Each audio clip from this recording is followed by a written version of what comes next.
Hey everyone, my name is Sarah, and I just want to thank you for joining us today in our first installment of Packback's Instructional Continuity Series.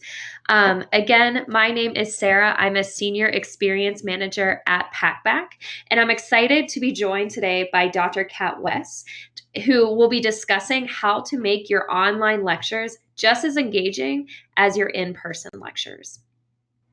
I just wanted to present our professor for today. And as you are all aware, our community has been responding to a crisis impacting students and faculty at a never before seen scale. And so at Packback, we really just want to do our part in helping instructors transition online, which is why we decided to do this launch this webinar series. Throughout the next couple of weeks, we'll be featuring educators from campuses across the nation who are experts at bringing their face-to-face classes online while maintaining an excellent experience for students and keeping instructors sane. And most importantly, it's still having that connection, which I know a lot of are craving, and you instructors are creating that stability for students in uncertain times. So again, I just want to thank you before I jump into introducing Dr. Kat West. So I'm really excited to be joined with Dr. West, who works at Winthrop University in North Carolina. Dr. West has a ton of experience. South Carolina. Dr. West has a ton of experience teaching traditional face-to-face classes as well as hybrid and 100% online. She's taught everything from intro to psychology to research methods, biology, and statistics. Her classes have ranged from 15 to 350 students, and she has really seen and been through it all. So she's an excellent resource for you all today. With that, I'll hand it over to Dr. West. Great, thank you guys. Again, for those of you that are having slight technical difficulties, I apologize. We are going to be making a recording of this, and so you'll actually have a full recording of it at the end as well. So you can feel free to basically reword it that way or rewatch it that way if you need to. But yeah, so thank you again for attending today. I have been using Packback's product. Packback is sort of a really advanced, cool discussion tool that allows students that are taking particularly online classes, but even face-to-face classes, to really learn how to write and communicate effectively about their discipline. But that's really not what we're here to talk about today. That's just how Packback sort of recruited me to talk about some of the other stuff that I do. So let me start with this quote. When they first asked me to talk about this kind of crazy time that we're in of transitioning from our traditional schedules and our traditional way of doing things to absolutely mandatory teaching online since we need to be social distancing. And I couldn't help but think of this quote from the Frankenstein novel that says, "Nothing is so painful to the human mind as a great and sudden change." And that's definitely what we're up against right now. We're having to relearn, at least some of us as educators, completely how to teach and what to do in some of us a week or less. And so what I'm going to be talking to you about today are some of my best strategies, some of the tools that I know about. Some of them are free even, which is also always a bonus. And then I'm also just going to sort of take your questions and take your concerns and walk you through sort of the basics of how to take what you would normally do in person and do it online. So the biggest piece of advice, and if you take home nothing else from this presentation, I would love for you to take home this slide. My biggest piece of advice is just keep it simple. It is absolutely okay that you are a beginner at this. You are not going to be expected to produce high quality Steven Spielberg level presentations, right? Like that's just not where we are. I have been teaching online for about 10 years and I still constantly find weird glitches and weird errors. And I look back at my videos and I go, oh, I wish I had done such and such and such and such. It's okay. And it's going to be okay that you're going to be a beginner at this. Why? Because this is not only new for you, but this is going to be brand new for a lot of your students as well. While the trend in higher ed has been going more and more online, not every student has done that, and not every student is comfortable with that. So it's going to be totally okay that we're all going to sort of be learning this together. So keep that in mind and give yourself permission to basically make errors, because it's going to happen and it's going to be totally fine. Related to that is my third point here. Everybody is stressed. This semester is going to be hard for everyone. So give yourself permission to simply just do your best, because that's all you can do anyway. And I promise you, your best is going to be good enough, and your best is still going to be able to communicate what you want to communicate to your students. And then the last thing that I want to stress on this page is don't drastically change your teaching style. If you're a heavy lecture-based professor, go ahead and just do the lectures and create the lectures online. If you're more of an activity-based professor, brainstorm ways, both with me or with some other online communities of professors on social media, about how to still do some activities online. And I'll show you a few tools for some of those things that you can do. So don't feel like you have to drastically change your style just because you're moving to this online platform. Do what you are already good at, and basically all you're going to do from here is just sort of record it and let students watch it. All right, so the first thing I think you should do is sort of look at where you are in the semester. So hopefully at the beginning of the semester, you sat down and you wrote some course goals out, or at least you had goals in your mind of things that you wanted to cover and things that you wanted your students to learn. First thing you're going to need to do right now, because we're doing this crazy transition in the middle of a semester, is just evaluate where you are. What have I already done? What have my students already accomplished? What things have I already gotten through with them? Wonderful. Then you need to look and say, okay, what's left? What is left on my regular schedule? What would I have done if I had been able to just have class as normal? What objectives do I still need to get through? And then out of the ones that you do have left, make a priority list. So if you have 3 objectives left, make a priority list. What is the one that you absolutely must cover? What's the next one? What's the next one? Or if you have 8 left, make a list of 8. The reason that's important is because if things get weird, or if you find that you're not getting things done in time, give yourself permission to omit one or so of your objectives. It's going to be okay. Again, this semester, every single person from kindergarten all the way through higher ed is having to adjust. So it's not like it's going to be just your class that's not going to be run 100% the way you wanted it to be run. So give yourself permission, but start there. So now you've got your objectives, you've kind of listed them in the priority order of what you want to accomplish. Then I want you to think about, okay, what would I have done to accomplish this? Would it have been a lecture? Would it have been an assignment? Would it have been some sort of class discussion, et cetera, et cetera? And that's where the tools are going to start to come in. So the next thing you're going to want to do with those objectives that are left is just create yourself kind of an end of the semester plan. Can your course goals be modified a little bit? For example, if this was some sort of discussion instead, could it be now some sort of self-guided activity? Or look back at your class schedule and how many in-person lectures would you have given? Would you have given one every single class? Would you have given one, but it like got split up between 2 classes? Take a look at those sort of things. Jot yourself some notes of how many things you would have done. See if you can combine anything. I've actually found that that's one of my easiest strategies when I'm doing online classes. If I have 2 shorter lectures that I would have done with some activities, what I'll tend to do is go ahead and combine both shorter lectures into one, and then assign some sort of follow-up assignment after I know that the students have watched the online video that I made. Again, check to see if anything can be omitted. Check to see if anything can be altered. It's particularly in this semester, but always when you're teaching online, it's okay to do things a little bit differently than you would have done in person, because there are some other things that students can be doing sort of behind the scenes. Hopefully that makes any sense. And again, I am monitoring the message board. So if you have any questions about while I'm going over this, please feel free to jump in and ask me.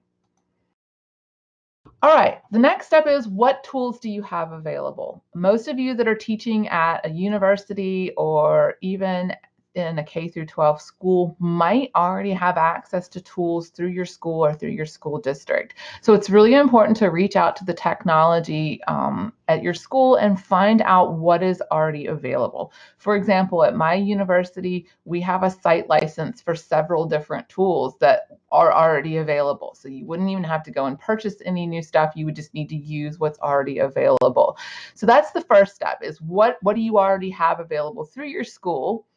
And then go from there. Decide, are those any tools that I can learn? Are they, simple enough to where I can try to do these things? And that's even more important than some of the other things that I'm going to tell you, because if your school already has a license for it, they've probably also hired somebody within your technology department that knows how to use it, can sort of coach you through it once you really start diving into it and trying to do stuff. Beyond that, the next thing is this: don't reinvent the wheel. If you aren't comfortable recording lectures, or if you've never recorded a lecture before, don't feel like you have to record every single lecture this semester. There is a ton of stuff available out there that has already been done. So basically what you can do is you can use lectures that have already been recorded. One of my favorite is actually available for free on YouTube. It's a whole series of lectures put together by a company called Crash Course. Now, these are very introductory type lessons, but they go through tons of different disciplines, not just psychology. They have things for the sciences, they have things for the arts, they have things for history, they have things for physics, all kinds of different things. Again, more on an introductory level, but for anybody that is teaching intro to their discipline, I'm going to bet they've got videos already made. And I have actually shown some of these videos to my students in a pinch when I didn't have time to get a lecture recorded, and then just supplemented later, for example, with a Word document. And I have made some of these links available to you that hopefully you can click and get to them. If not, we will provide those for you. The second thing is there are already university level courses that are available for free that you can use in one of two ways. One, if you just wanted to brush up on something yourself, you can access them. Or for a lot of these, you could direct your students to some of these sites. And again, if you go to the Open Culture resource, you will find that it's not just one school, it's a ton of different schools that have made open and free recorded lectures for various disciplined courses. Again, if you don't have the time, or if you don't feel like you have the expertise, use what's already there. Direct your students to go and watch some of these other lectures, at least for this semester, and then base your assignments and base your tests on those things. That's why those resources exist. Now, again, is that ideal? No. But is that absolutely what could be done in a semester that's crazy and topsy-turvy like this? Yes. So don't be afraid to use the resources that are already there. But let's say that you do want to go ahead and create your own, which is a wonderful goal, and I think everybody should try it at least at some point. Let's talk about some of the things that you could do if you do want to make your own. Here are 3 of my favorite free tools. Now, there are tons more than this. This is not an exhaustive list at all, but I kind of picked my top 3 based on how easy they are and how kind of user-friendly they are. And again, these are free. So the first one is Zoom. I know a lot of you have used Zoom technology already for other things, but Zoom technology is really neat. One, because they allow you to have a free account. There is a catch. You only get up to 40 minutes of recording, but you can actually share your screen and you can have students log on and you can have a synchronized class. Now, synchronized means students would all log on at the same time and could be there to ask questions and do things more like a live class. What's also nice, though, is it's also recording it, so you could post it later in your learning management system, and students could watch it that were not able to attend during the synchronized time. So that's one thing that you can use the Zoom tool for. Another thing that I like about the Zoom tool is that you can use it for things besides teaching and besides lectures. You can actually use it for advising because, again, you can share the screen. So this is how I'll be doing all of my advising this semester, because we do a faculty advising model at my university. And I'm going to have basically students log on to a Zoom meeting. We'll look at their progress together and talk about their courses and where they're headed, and we'll still be able to do it that way. One additional thing that I like about the Zoom meeting is that if you are in a discipline that, for example, math, where you really just need to write something and they need to see what you're doing, there is the ability not only to share your screen, but to share you. So kind of like you guys are viewing me right now, you could hold up a piece of paper and you could say, or even a whiteboard, which is what I prefer to use, but you could hold up the whiteboard, you could do the math, and they can see you actively doing the math. Now, again, it's not ideal, it's not your full whiteboard, but at least it's there and students will be able to see you actively doing the problem. So very simple technology in that way. So that's Zoom. The next tool that's free is just PowerPoint with VoiceOver, and most PowerPoint software that you probably already have has this feature. Essentially what you would do is on each slide, you would record a little bit of VoiceOver. It puts an icon on the slide so that when the students are looking at the PowerPoint presentation, they can click the icon and hear your voice discussing the slide. Again, not top-notch video quality, but definitely very simple to use and very simple for students to understand. And then the last piece of software that I'm going to talk about here is VoiceThread. VoiceThread is also neat, but I put a star next to it. There is a free account that you can access, but it's limited with how many different things you can create. But if you know that you're only going to create 1 or 2 video presentations, VoiceThread is probably for you because that's about how many you get for free. Also very easy, you import your slides, you can import pictures, and with the same deal, you can put VoiceOver on each. But what's different with this versus PowerPoint is that you can also draw on the slides, you can highlight things, you can circle things. There's a lot of other tools within VoiceThread that allows you to make the presentation. Okay, so those are some of my free tools. These are my favorite tools. However, these are the ones that cost some money. But again, check with your school because sometimes your school already has licenses for these, or you may be able to use, for example, your travel funds this year since we're probably not going anywhere. And you might be able to use your travel funds to purchase some of these if you're going to do more serious recording and you think you're going to be doing a lot more of this. My absolute favorite tool that I use all the time for my video recording is Camtasia. Camtasia records your screen. It can include PowerPoint. You can easily import other materials like still pictures, videos, YouTube videos. It's got very easy editing.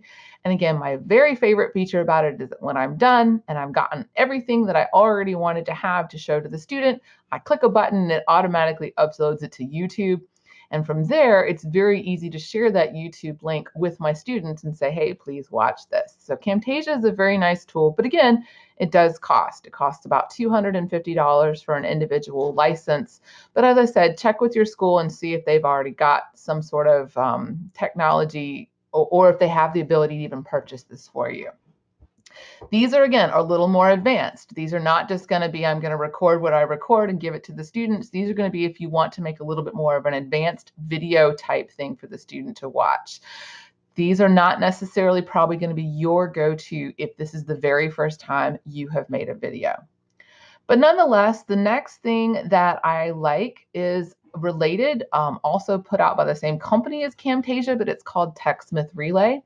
I particularly like this one because many schools have a site license for this. For example, my school has a site license for this. And what's really nice is that, again, you can record yourself. You can hold up manipulatives. You can show what you were trying to show, or you can record your screen. But it has a really, really easy ability to include closed captioning, which is really important when we're trying to make sure our videos are as accessible as possible. What's really great about TechSmith Relay is that it will automatically go through and try to close caption your video for you. It's got built-in technology that does that. And then what you just need to do is go back and just double check what it tried to write for you as your closed captions and make edits as necessary. But I found that it gets it about 90% right. Some of the things that it doesn't always get are some of the big technological terms, or when I say things like or although it started to pick up on those. So nonetheless, really, really easy to put closed captioning on TechSmith Relay. And then the second thing that I love about TechSmith Relay is that during the video itself, you can actually pause the video and have a question pop up. You can do these so that the students could earn credit, for example, like a quiz, or you can do it just to keep engagement in the class. So you can sort of do it as a check-in question of did they understand the material that was just there. I also like it that you can import other materials. So for example, if you love one of those crash course videos and you want your students to watch it, you can import that crash course video into the TechSmith Relay, and you could even put your own questions in there to make sure they really are paying attention. The harder part, though, about TechSmith Relay is it's harder to edit. So what I have found when I use TechSmith Relay is students are just going to get all of my errors and edits. Sometimes I'll go, just kidding. That isn't what I meant to say, guys. Let me try that again. And students, again, are very flexible with that. Again, and I've been doing this for 10 years. So as long as you're just saying, wait a minute, let me try to re-explain that again. You don't necessarily need to edit out every single thing to make it pretty, but totally up to you. A couple other things that I love. Again, I've mentioned these again, but let me show you a few more of the benefits. Zoom is free, although it's limited. You can record your screen. You can record using your webcam. Again, the limit is 40 minutes unless you pay for a professional account. Fairly inexpensive if you do want to pay for it. So this might be another thing you could talk to your school about. It's also really good for visuals, as I mentioned earlier. So you could hold up that whiteboard or some other sort of visual and show what you're doing. This is the best one that I've gotten so far for synchronous meetings. If you wanted all of your students to meet up at the same time, or if you wanted your students to give a presentation, if that's something that your students are going to be required to do towards the end of the semester, you could set up a Zoom meeting. And instead of you sharing your screen, the student can share their screen and can give a presentation that way. And then again, similar is this idea of VoiceThread. I mentioned it earlier. It is free, but it's also limited. You and the students can make a free account. And this is also another good way if the students need to make a presentation themselves, because they can make a PowerPoint presentation just like you can. They can put voiceover on it just like you can and send it to you. The difference here, though, is that it's not a synchronized thing. So this would be if they're giving a presentation that does not need to be given to everyone, just needs to be given to you, you could have them use the VoiceThread thing. So those are kind of really quickly some of the things that I love and some of the ways that I use them. I'm going to stop the presentation at this point and just open it up to questions. What are the specific things that are going to help you guys the most? What do you want to know? Again, I've probably done most of the things that you have. So give me your questions. What you got? And again, type them over here and I can take a look at them. I see that some of you have been suggesting other various resources. Again, I did not list all of the tools. So some of the other things that you have mentioned are also really great. What's also really nice right now is that a lot of those companies are providing free assistance. And what's also really nice and what I love about PackBack is that they are going to be offering free assistance to work on getting your courses online. So they can actually help you guys with some of those tools as well.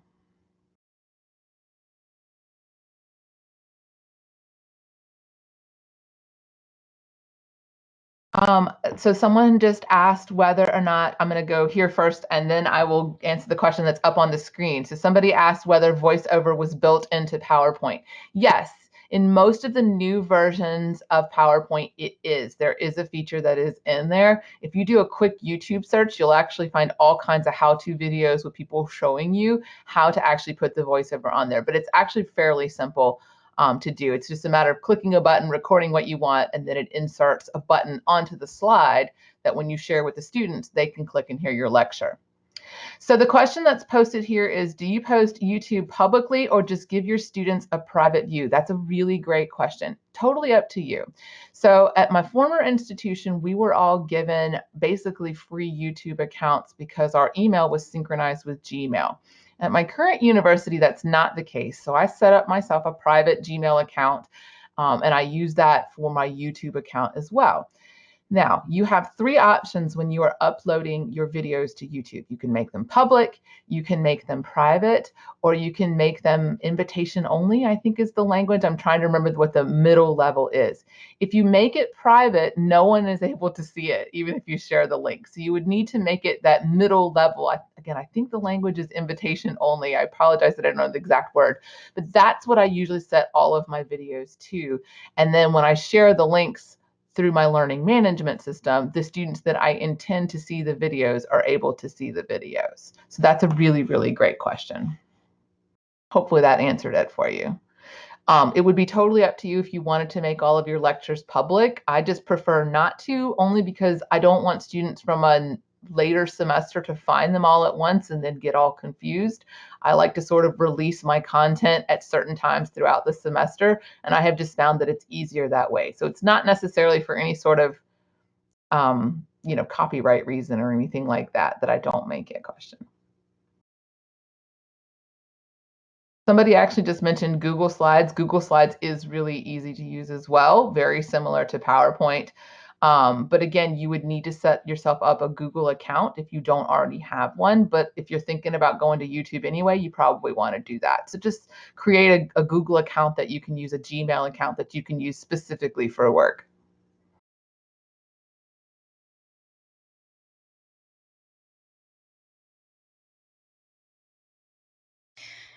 Kat, this is Sarah here.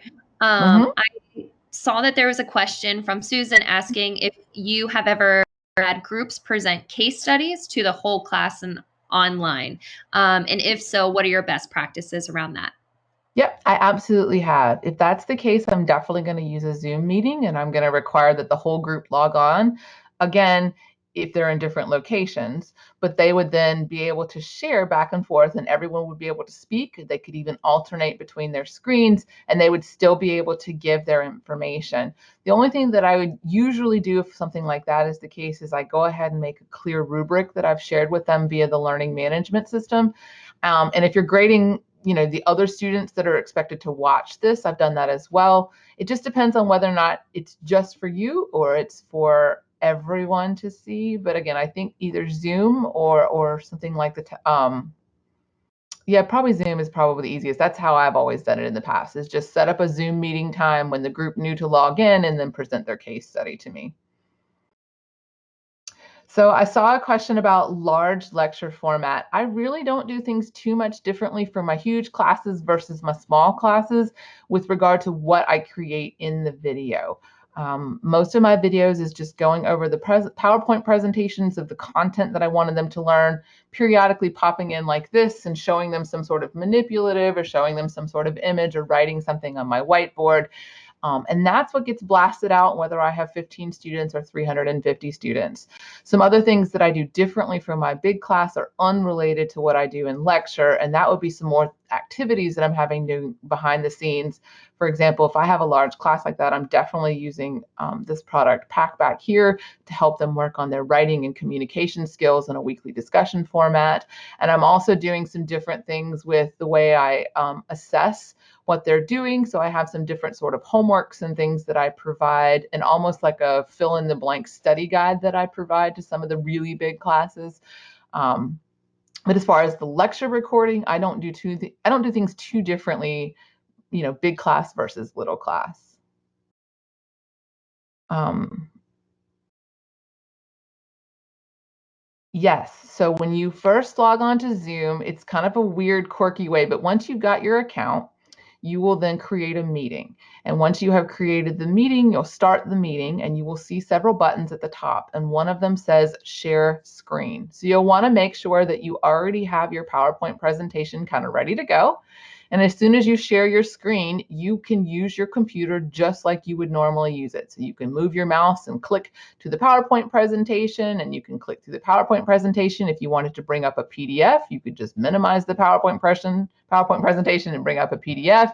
I've even showed YouTube videos in the middle of a Zoom screen. Basically, whatever is happening on your screen is what everyone that is logged into the meeting will see.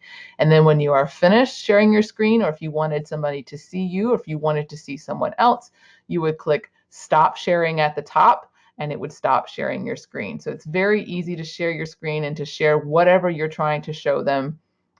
Just basically whatever is on your computer desktop is what they will see when you hit Zoom screen.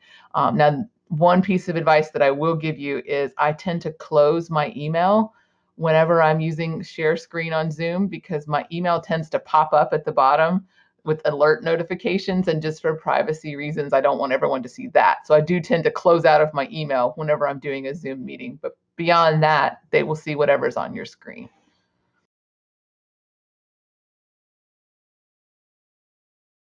Yep. So somebody asked about microphone and speaker purchases. I have a desktop that I am currently using, and I have a Logitech webcam that I got. I think it was about 20 bucks, and it includes a microphone with the webcam, and it is working wonderfully. And I've used it for years and years and years. Um, So definitely don't need to go purchase a lot of expensive equipment. Most laptop webcams and speakers are usually enough for what you're doing. Again, for something like this, if you wanted to start going really high tech, you might want to invest in something else. But definitely just for my normal day-to-day lecture recordings, I'm using my Logitech webcam and my Logitech speakers and my microphone. All right, so somebody has asked here on the screen, how do you show the PowerPoint on the screen while you're talking about the slide? So basically what I would do in any of these different things is you don't see me, you simply just see the screen. So I usually pop up like this at the beginning of my lecture and I say, hi students, this is lecture 3. Today we're going to talk about such and such. Let's get started. And then I bring up the PowerPoint on my screen. So that's all they see is the full screen PowerPoint. And then I just start talking. So they don't really see me exactly. They just kind of hear me behind the scenes, but they can see my mouse moving on the screen so I can point to certain things. And then again, if I ever did want to sort of interrupt the screen with some sort of manipulative, I then show the webcam again and I say, here's my manipulative. So in a lot of classes, for example, when we're talking brain anatomy, I'll hold up one of my sample brains that I have and I'll start pointing and showing anatomy. So there's definitely, it's very easy for the student to mostly see the PowerPoint on the screen and just hear you in the background. Somebody has asked how you do quizzes and exams. We are actually going to do a whole separate presentation on that, but I will quickly answer it. So what I basically do is through my learning management system, I do quizzes and exams. Now I have used Canvas, I have used Moodle, I have used Blackboard. All of them have quizzing and exam capabilities. You're going to want to make sure that you have some sort of anti-cheating software like Respondus, but again, we can talk a lot more about that in a different webinar. If for some reason you don't have a learning management system or you're not comfortable with your learning management system, Google surveys can actually be used as a quizzing tool and you can get answers that way. So there's a lot of different ways that you can do quizzing and things like that online as well. So we can talk more about that.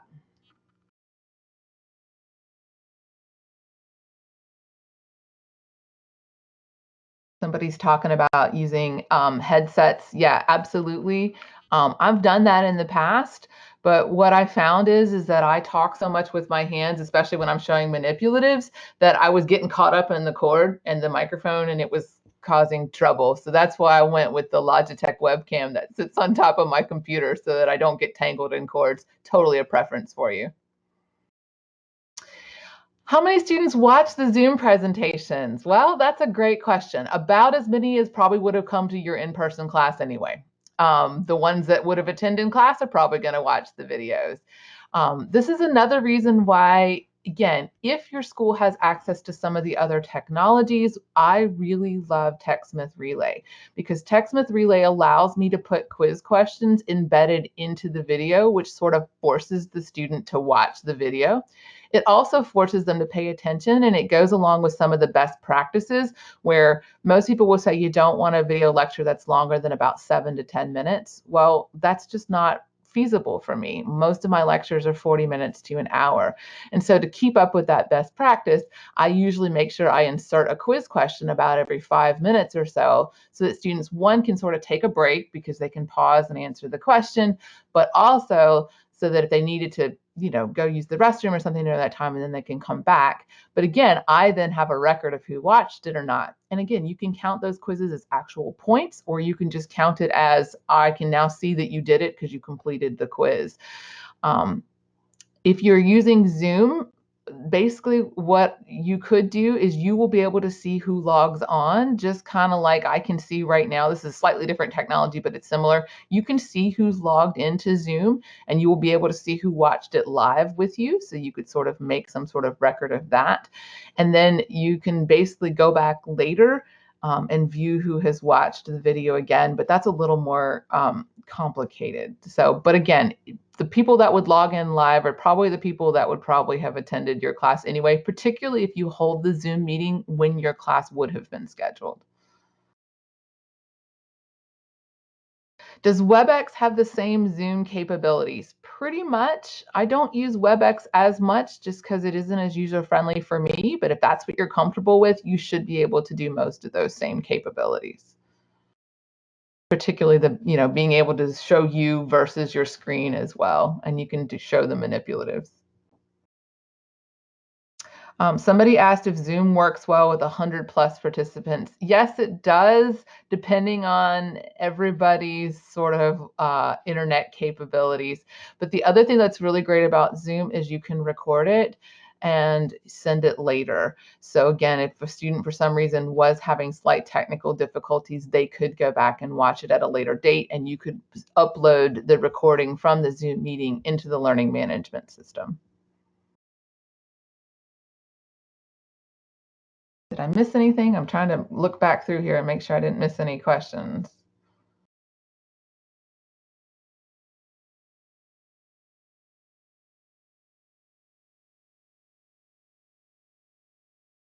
Well, if there's no more questions, I just want to leave you with one final piece of advice, which is actually the very first thing that I told you, is it is okay to be a beginner this semester. Don't feel like your presentations are going to have to be perfect. Don't feel like your presentations have to be, movie level quality. Basically, just kind of think to yourself, what would I have said in class?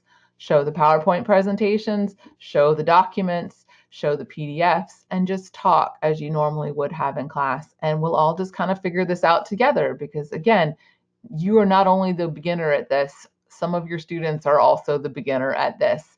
And again, it is okay for you to simply just do your best, even if your best includes some mistakes. Because again, I've been doing this for years and my best still includes some mistakes. And I just wanted to take some time and thank you, everyone, for joining us today.